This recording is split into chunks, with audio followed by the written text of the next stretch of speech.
Members of the Senate and the House of Representatives are backing the Ombudsman's move to scrap restrictions on public access to the statements of assets, liabilities, and net worth, or SALNs, of government officials. Here's the report.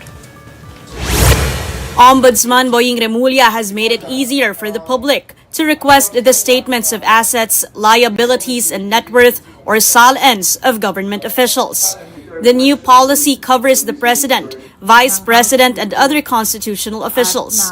President Bongbong Marcos has expressed readiness to make his SALN public. My SALN available to whoever would like to, kung hingiin sa akin ng ICI, di siyempre bibigay ko. Kung hingiin sa akin ng ombudsman, bibigay namin. Lawmakers have also welcomed the Ombudsman's move. Senate President Tito Sotto said he is willing to release his SALN and will consult other senators on their preferences. Several senators said they have no issue with full disclosure. You have to disclose. And in light of what's happening right now, na maraming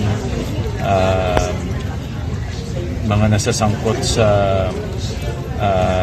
flood control projects, may mga related sa contractors. Magandang hakbang ito para masimulan na ang paglilinis ng ating gobyerno. Itong pagiging normal ng transparency, mahalaga ito.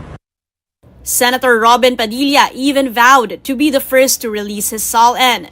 Senator Kiko Pangilinan, however, argued that the first to disclose should be former Ombudsman Samuel Martirez. During Martirez's tenure, strict restrictions were imposed on public access to SALNs. Doon sila mag-umpisa kasi siyempre tinago, di ba? Bakit kaya, di ba? Baka sakaling malaman natin ano yung dahilan bakit hinigpit, di ba? So, but anyway, of course, that's up to the current ombudsman to decide. The Makabayan bloc in the House of Representatives slammed this so-called Martirez policy, calling it a betrayal of the Constitution. They added that the Ombudsman should have lifted the restrictions a long time ago. Other members of Congress said they are open to releasing their SALNs but prefer a uniform policy to ensure consistency. Para hindi lang ho ito pagsasarili ng mga disclosures po ng paisa-isa ng mga kinatawan. Pwede naman magkapareho lang po yung policy ng ombudsman. House Speaker Boji D said he is ready to make his SALN public if necessary and encouraged other lawmakers to do the same. Magandang mapag-usapan yan. During our break, pag-uusapan namin mabuti para sa ganon, maglabas ng gamay kung paano yung aming suporta sa paglabas ng aming mga SALN.